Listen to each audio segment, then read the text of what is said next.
1940 itu berasal dari Ngawi. Aslinya Ngawi, cuma ada dulu keseniannya itu jaranan waktu itu, Mbak. Nah, itu dari Ngawi hijrah. Kalau orang dulu kata bahasa kasarnya itu ngamen. Dari satu kota ke kota lain sampai hijrahlah di Surabaya ini. Nah, kebetulan dapat rezeki beli sebidang tanah di Kertajaya ini, dibangun untuk base camp. Itu tahun 1940 dengan nama Jaranan Sukobudijoyo.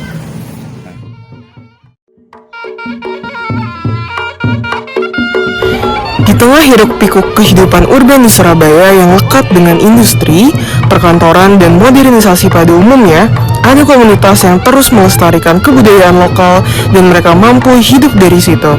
Di Kertajaya 5, komunitas reok mampu mempertahankan eksistensinya. Hal ini yang menjadi paradoks kehidupan urban.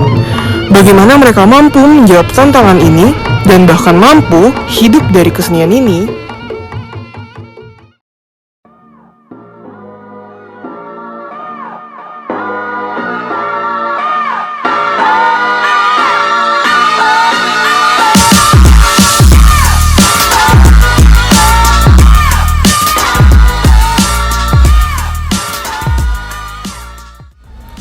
Reok Singo Mangkujoyo berada di Jalan Kertajaya 5. Komunitas ini hadir pada tahun 1950-an dan terus berkembang dari generasi ke generasi hingga saat ini. Mas Andi saat ini yang menjadi ketua komunitas Reok Kertajaya, beliau dan kelompoknya terus melestarikan kesenian ini.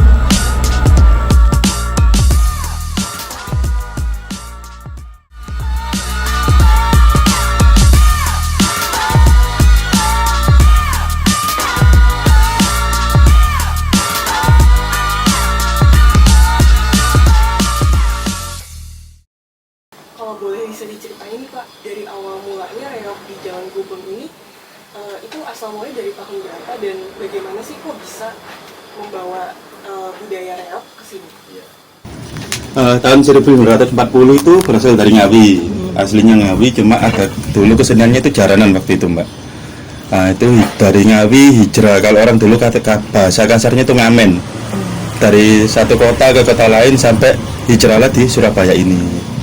Nah, kebetulan dapat rezeki beli sebidang tanah di Kertajaya ini, dibangun untuk base camp. Itu tahun 1940 dengan nama Jaranan Sukobudijoyo. Nah, terus di tahun 68-an itu baru kita beralih ke kesenian reok Ponorogo sendiri. Nah, begitu. Nah, terus di tahun 70 berubah nama menjadi Beringin Sakti. Reok Beringin Sakti. Mungkin nggak tahu ya, mungkin ada unsur politik dari dulu. Sponsor lah bahasa kasarnya. Nah, terus lagi berubah lagi jadi nama Singo Mangkujoyo sampai saat ini. Kebetulan saya ini generasi ketiga. Oh, jadi berarti ini udah dari kakeknya?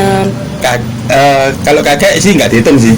Dari emasnya bapak ke bapak saya terus ke saya ini sampai saat ini. Sudah 3 generasi berarti? Iya, 3 generasi. Oke, mungkin arti dari itu sendiri itu apa sih Pak? Singo Mangkujoyo? Iya. Kalau di bahasa Indonesia kan harimau menopang kejayaan. Jadi kalau orang dulu nama itu sebuah kebanggaan. Jadi nggak angger kasih nama. Jadi nama ada artinya. Artinya apa ya? Kejayaan itu akan terus melekat di Singo Mangkujoyo ini sampai kapanpun. Seperti itu sih. Dan ya bukannya sombong, bukannya itu. Alhamdulillah tanggapan itu lancar sampai sekarang. Kenapa dinamakan Gang Reok biasanya gitu? Iya, kalau Gang Reok itu dulu kan jarang ini. Alat komunikasi kan jarang tuh, Mbak. Telepon itu hanya orang-orang yang kaya aja, telepon rumah ya. Nah, kenapa dibikin patung reok? Itu supaya masyarakat tahu, oh di sini loh ada kesenian reok gitu. Biar mudah untuk cari informasi, langsung aja ke Gang Reok gitu. Jadi bukan karena di sini banyak orang Ponorogo, bukan. Memang untuk ditujukan cari reok di mana sih Surabaya? Oh sana di Gang Reok. Jadi di sini lebih terkenalnya Gang Reok daripada Gang 5. Gitu sih. Kalau main kita terjauh pernah di Makassar sih. Kalau eranya saya. Kalau bapak saya di Australia pernah. Sampai ke luar negeri ya? Sampai ke luar negeri, itu bahasanya itu pertukaran budaya. Jadi Indonesia bawa reok ke sana. Iya, Australia sama Bangkok bapak saya. Itu kalau di sana selain main reok itu ngapain lagi aja tuh? Main reok aja. Main reok aja. Dan itu dibiayai oleh pemerintah Indonesia waktu itu, pemerintah pusat. Itu dibiayai semuanya sampai ya akomodasi semuanya lah sampai pulang lagi ke sini. Cuma senangnya itu tadi bangga bisa keluar negeri tanpa ya pertama ngeluarin duit. Sekolah enggak sekolah orang tua saya itu. Pendidikan kan enggak, ya ada pendidikan cuma bahasa enggak sekolah. Lebih ke reok. Gitu sih. Karena diundang Kick Andy juga bapak itu. Cuma nggak tahu liputannya ada apa enggak. Ada. Untuk belajar reok ini sendiri tuh butuh berapa tahun sih Pak? Kalau reok kalau di tim grup saya mbak ya itu mulai dari kecil sih mereka sudah belajar. Jadi kecil gini diajak untuk pentas. Yang penting pentasnya bukan privat ya, umum. Di umum gini kan nggak masalah kita ajak anak kecil. Itu sudah langsung belajarnya praktek langsung itu. Nggak membutuhkan waktu lama sih, cuma ini lihat itu bisa, kecuali keturunan. Kalau untuk anak yang benar-benar baru ke dunia reok, perkiraan ya 2 bulan 3 bulan baru menguasai. Terlihat apa dulu yang dimainkan dia. Kalau yang dimainkan kayak gini harus cukup usia dulu sama tinggi badan. Tinggi badan nggak sih, berat badan. Kali ini bobotnya kan kurang lebih 50 kilo. Ini sama ini kan begini. Itu benar-benar harus memang latihan. Itu waktunya nggak bisa ditentukan berapa lamanya, tergantung niatnya dia. Niatnya banget, latihannya oke ya cepet jadinya. Emang kalau boleh tahu Pak, reok ini ada berapa jenis sih? Kalau reok Ponorogo ini aja. Cuma kalau dalam penampilan reok Ponorogo itu ada 5 tarian. Oh, bisa disebutkan nggak? Ada tari Warok, tari Jatil, tari Ganongan, tari Klonos Wandono, terus sama lagi reok Datak Merak ini. Kalau dalam reok ada 5 penarian tampilan gitu. Kalau disejarahkan lagi ada lagi sejarahnya gitu. Cuma yang sejarah reok Ponorogo saya kurang begitu menguasai. Tadi takutnya salah ngomong. Kalau bahasa saya sederhana. Gitu sih. Cuma dalam penampilan 5 ini tadi mbak itu benar-benar ada sejarahnya lagi sih. Jadi nggak ujuk-ujuk penampilan gitu, enggak, ada sejarahnya lagi. Jadi kalau reok tuh tujuannya apa sih Pak dari nari reok ini gitu? Kalau dilihat dari sejarahnya nih ya, kerajaan Ponorogo kan ada kerajaan Ponorogo itu namanya kerajaan Bantarangin. Terus berhubungan dengan kerajaan Kediri. Kerajaan Kediri saya lupa itu kerajaan apa. Kerajaan apa Kediri itu? Pokoknya ada kerajaan Kediri ya. Terus ada lagi kerajaan Blitar, Ludoyo. Nah, itu saling berhubungan karena Putri Songgolangit dari kerajaan Kediri ini intinya ini mengadakan sayembara karena disuruh nikah sama orang tuanya. Barang siapa yang bisa memenuhi syarat saya bisa mempersunting saya sebagai istrinya. Nah, syaratnya itu tadi menyediakan ekor kuda putih kembar sebanyak 144 ekor kuda kembar berwarna putih. Yang kedua, hewan berkepala 2. Yang ketiga, kesenian yang belum ada di Jagat Raya. Nah, raja dari Ponorogo ini namanya Klonos Wandono. Itu raja. Sama kerajaan Blitar, Ludoyo ini ya. Itu sama Singobarong. Nah, mereka sama-sama mencari syarat ini tadi. Intinya mereka bertemu di hutan ya, hutan. Terjadilah pertikaian antar Singobarong sama si Prabu Singobarong ini, Prabu Klonos Wandono ini. Prabu Klonos Wandono ini sudah dapat kuda kembar, sudah dapat, tinggal dia menyediakan hewan berkepala 2 sama kesenian yang belum ada di Jagat Raya. Nah, kalau Prabu Singobarong ini wujudnya kan badannya manusia, kepalanya singa. Itu Prabu seperti ini. Ya, cuma badannya badan manusia. Wujudnya seperti itu. Intinya mereka berkelahi kan ya, pertikaian. Si Singobarong ini kalah, jelas kalah. Terus dia dihinggapi burung merak. Ada burung merak hinggap di kepalanya dia. Nah, si Klonos Wandono ini punya senjata sakti namanya pecut sama diman ini tadi. Jadi dipukul pecut itu ke Singobarong, sambil kasarnya dikutuk lah kalau jam bahasa sekarang dikutuk. Jatilewan berkepala dua tadi itu tadi. Kalau ini jadikan satu, ada burung meraknya di atasnya. Cuma ini nanti jadi fotonya aja, ini soalnya kepak balik. Oke. Jadi merak sama kepala singa. Cuma kalau suara dulu bukan kulit harimau sih. Seharusnya kan singa. Kalau singa kan nggak ada coraknya. Iya, betul. Jadi nggak bagus kalau itu. Intinya seperti itu. Kalau lengkapnya saya kurang menguasai. Ceritanya gitu. Kurang lebih seperti itu ya.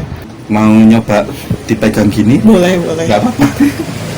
Biar tahu beratnya. Silakan. Pegangnya siapa tak dua. Besinya? Bukan besinya, kayunya ini aja. Yang ini. Kayu. Oh, oke. Oh, berat banget.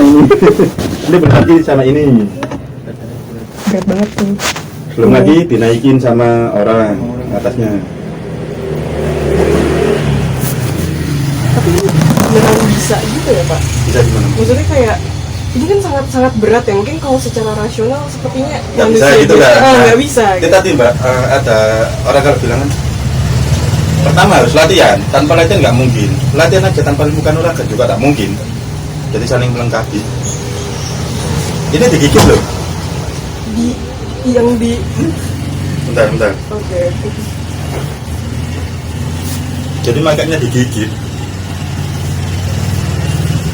Nah ini. Ini Ya. Ini jadi ini digigit sama orang. digigit gini ya. Jadi ini digigit di sini, guys.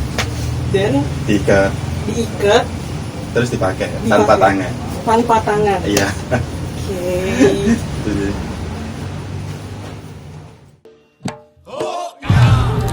Reoksingel Mangkujoyo yang kini sudah mulai dikenal banyak orang dan cukup sering mendapat undangan pentas baik dari masyarakat umum atau instansi pemerintahan tentunya tidak didapat dengan begitu saja. Semenjak hadirnya di Surabaya, komunitas ini terus berjuang untuk menunjukkan eksistensinya. Dahulu, mengamen merupakan satu-satunya cara, keliling jalan sambil menari dan bermain musik merupakan jalan untuk mengenalkan reok pada masyarakat Surabaya. Generasi awal menjadi saksi dari perjuangan yang mungkin tidak akan pernah terlupakan.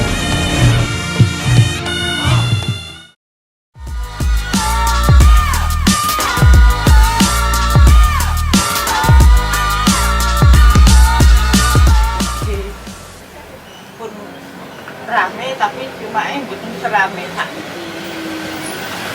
Kita sing tangan susah mah. Sing ngamen iku nggih.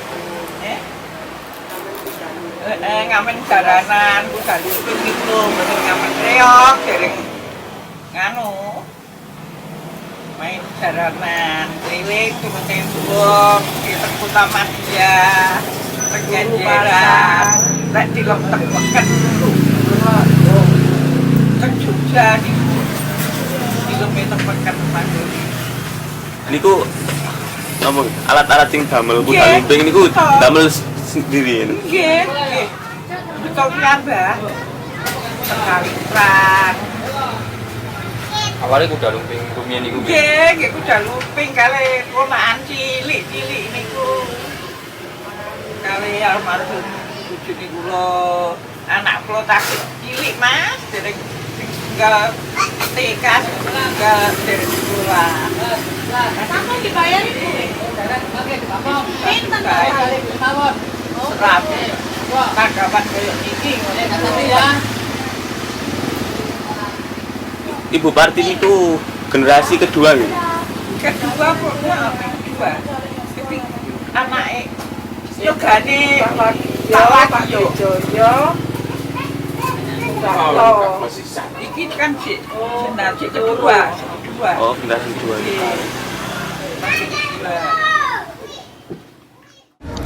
Reoksingel Mangkujoyo tidak muncul tiba-tiba dan tidak bertahan tanpa alasan. Komunitas ini terus memberikan kita hiburan yang eksotis, non-artistik. Alangkah baiknya, kita juga terus memberikan panggung untuk mereka.